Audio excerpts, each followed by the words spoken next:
अस्सलामुअलैकुम। आज मैं आप लोगों के साथ बहुत ही मज़ेदार और बहुत इजी वे में बनने वाले ऑरेंज स्क्वॉश की रेसिपी शेयर कर रही हूँ। मैं शिरीन अनवर की रेसिपी को फॉलो कर रही हूँ। इसमें बिल्कुल भी कुकिंग नहीं है। ऑरेंजेस का सीज़न अब ऑलमोस्ट फिनिश होने वाला है, तो आप अपने रमज़ान दस्तरखान के लिए अभी से स्क्वॉश प्रिपेयर कर कर रख लीजिए, क्योंकि बेवरेजेस और शरबत भी हमारे इफ्तार दस्तरखान का एक लाजिम हिस्सा होते हैं। रेसिपी स्टार्ट करने से पहले अगर अब तक आपने मेरे चैनल को सब्सक्राइब नहीं किया तो प्लीज़ सब्सक्राइब कर लीजिए। तो आइए शुरू करते हैं। मैं ऑरेंजेस की क्वांटिटी नहीं बता रही हूँ, हम इसे ऑरेंज जूस निकालने के बाद उसे मेजर करेंगे, क्योंकि समटाइम्स ऑरेंजेस के साइज़ डिफ़र करते हैं और कुछ ज़्यादा जूसी होते हैं और किसी में कम जूस निकलता है।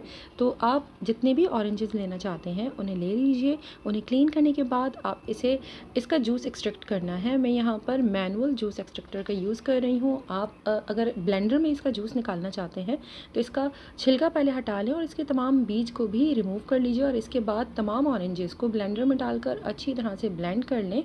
और नेक्स्ट जो मैं अब मेथड को फॉलो करूँगी, आप भी उसी तरह से आगे का मेथड फॉलो कर सकते हैं। और अगर आप इसी तरह से जूस एक्सट्रैक्टर में से निकाल रही हैं जूस, तो इसमें बहुत सारा पल्प आया हुआ है। अगर आप चाहती हैं कि जूस आपका स्क्वॉश पल्पी रहे तो फिर आप सीड्स पहले रिमूव कर दें और इसके बाद जूस को एक्सट्रैक्ट कीजिएगा। तो आपको इस तरह से छानने की ज़रूरत नहीं है और आपका जो स्क्वॉश तैयार होगा वो बहुत पल्पी होगा।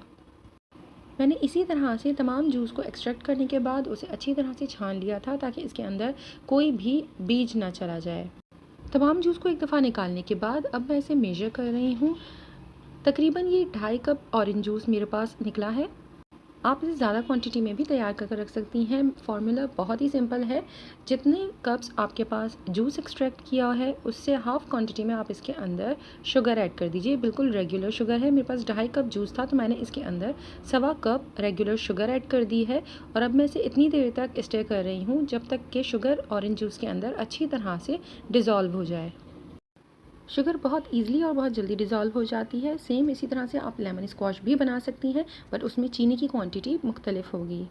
मैं इंशाल्लाह लेमन स्क्वॉश की रेसिपी भी शेयर करूँगी। जब तमाम शुगर बहुत अच्छी तरह से जूस में डिज़ोल्व हो जाए, तब आप एक छोटे से बोल में ले लीजिए 1 खाने का चम्मच टाटरी या सिट्रिक एसिड, और इसे मैंने 1/4 कप पानी के साथ अच्छी तरह से घोल लिया है। ये एक प्रिजर्वेटिव का काम करेगा।